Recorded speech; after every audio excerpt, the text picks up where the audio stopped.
പുതിയൊരു വീഡിയോയിലേക്ക് ഹൃദ്യമായ സ്വാഗതം. ഇന്നത്തെ വീഡിയോയിൽ ഇമോഷണൽ ഹീലിംഗ് പ്രാക്ടീസാണ് ഉൾപ്പെടുത്തിയിരിക്കുന്നത്.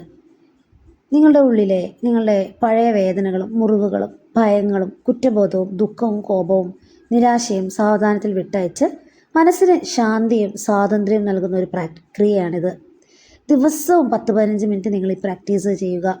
കാരണം നിങ്ങളുടെ മനസ്സിനേറ്റ മുറിവിനെ ഉണക്കാൻ നിങ്ങൾക്ക് തന്നെയാണ് പറ്റുക.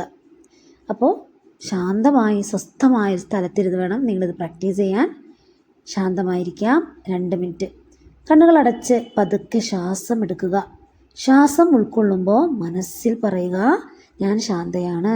ശ്വാസം പുറത്ത് വിടുമ്പോൾ പറയുക, ഞാൻ എല്ലാ സമ്മർദ്ദങ്ങളും വിട്ടയക്കുന്നു.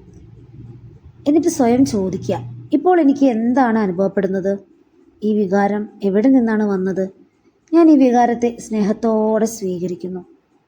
നിങ്ങളെ വേദനിപ്പിച്ച സംഭവമോ വ്യക്തിയോ മനസ്സിൽ ഓർക്കുക. പിന്നീട് പറയുക, ഈ വേദന ഇനി എന്നെ നിയന്ത്രിക്കില്ല. ഞാനത് സ്നേഹത്തോടെ വിട്ടയക്കുന്നു. മനസ്സിൽ ആവർത്തിക്കുക, ഞാൻ എന്നെയും മറ്റുള്ളവരെയും ക്ഷമിക്കാൻ തിരഞ്ഞെടുക്കുന്നു. എൻ്റെ മനസ്സിന് സമാധാനം ലഭിക്കുന്നു. ശ്വാസം പതിയെ എടുത്തു വിടുക. ഇനി ആത്മവിശ്വാസത്തോടെ ഞാൻ ഈ പറയുന്ന കാര്യങ്ങൾ ആവർത്തിച്ച് പറയുക. ഞാൻ സ്നേഹത്തിന് അർഹയാണ്. ഞാൻ സ്നേഹത്തിന് അർഹയാണ്. ഞാൻ സുരക്ഷിതയാണ്. എൻ്റെ മനസ്സ് ഓരോ ദിവസവും സുഖപ്പെടുന്നു. എൻ്റെ മനസ്സ് ഓരോ ദിവസവും സുഖപ്പെടുന്നു. ഞാൻ സന്തോഷത്തെയും സമാധാനത്തെയും സ്വാഗതം ചെയ്യുന്നു.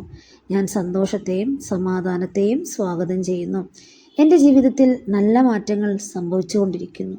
എൻ്റെ ജീവിതത്തിൽ നല്ല മാറ്റങ്ങൾ സംഭവിച്ചുകൊണ്ടിരിക്കുന്നു. ഇന്ന് നിങ്ങൾക്ക് നന്ദിയുള്ള 3 കാര്യങ്ങൾ മനസ്സിൽ പറയുക, അല്ലെങ്കിൽ എഴുതി വയ്ക്കുക. ഓർമ്മിക്കുക, ഇമോഷണൽ ഹീലിംഗ് ഒരു യാത്രയാണ്. ഓരോ ദിവസവും ചെറിയ സ്ഥിരമായ പരിശീലനങ്ങൾ മനസ്സിനെ കൂടുതൽ ശാന്തവും ശക്തവുമാക്കാൻ സഹായിക്കും. നിങ്ങളുടെ ഇമോഷനെ അടിച്ചമർത്താതെ അവയെ തിരിച്ചറിഞ്ഞ് സ്നേഹത്തോടെ സ്വീകരിക്കുകയും ക്രമേണ വിട്ടയക്കുകയും ചെയ്യുന്നതാണ് ഈ പ്രക്രിയയുടെ ലക്ഷ്യം. അപ്പോൾ ഈ ഒരു പ്രാക്ടീസ് നിങ്ങൾ ഒരു ദിവസം 10-15 മിനിറ്റ് എടുത്ത് നിങ്ങൾക്ക് വേണ്ടി നിങ്ങളൊന്ന് ചെയ്ത് നോക്കുക. നിങ്ങൾ പോലും വിചാരിക്കാത്ത ഒരു മാറ്റം നിങ്ങളിൽ ഉണ്ടാകാൻ തുടങ്ങും. കാരണം നമ്മളുടെ ഇമോഷൻ നമ്മുടെ ഉള്ളിലാണുള്ളത്. നമ്മൾ ഓരോ ചിന്തയിൽ നിന്നും ഓരോ ഇമോഷൻ ഉണ്ടാകുന്നുണ്ട്. ഈ ഇമോഷനാണ് നമ്മുടെ ജീവിതത്തെ നിയന്ത്രിക്കുന്നത്. നമുക്ക് തീരുമാനം എടുക്കാൻ കഴിയാതെ വരും. ഞാൻ എന്ത് ചെയ്യണം? എന്നെ ആരും മനസ്സിലാക്കുന്നില്ല, എൻ്റെ വാക്കുകൾ കേൾക്കാൻ ആളില്ല എന്നൊരു തോട്ടിലേക്ക് നമ്മളെ കൊണ്ടെത്തിക്കുകയും അവസാനം നമ്മൾ ഡിപ്രഷനിലേക്ക് പോവുകയും അതൊരു മാനസിക വിഭ്രാന്തിയിലേക്ക് പതിയെ കടക്കുകയും ചെയ്യും. അതുകൊണ്ട് നിങ്ങൾ എപ്പോഴും ശ്രദ്ധിക്കുക, നമ്മുടെ ജീവിതത്തിൻ്റെ ക്രിയേറ്റർ നമ്മൾ തന്നെയാണെന്നുള്ള സത്യം ഇതറിഞ്ഞുകൊണ്ട് മുന്നോട്ട് പോവുക. നിങ്ങൾക്ക് നിങ്ങളുടെ ജീവിതം മാറ്റാനുള്ള ശക്തിയുണ്ട് എന്ന് മാത്രം മനസ്സിൽ കൊടുക്കുക. Thank you. നിങ്ങൾക്കിത് ഉപകാരപ്പെട്ടെങ്കിൽ തീർച്ചയായും സബ്സ്ക്രൈബ് ചെയ്യുക, മറ്റുള്ളവർക്കും കൂടെ ഷെയർ ചെയ്യുക.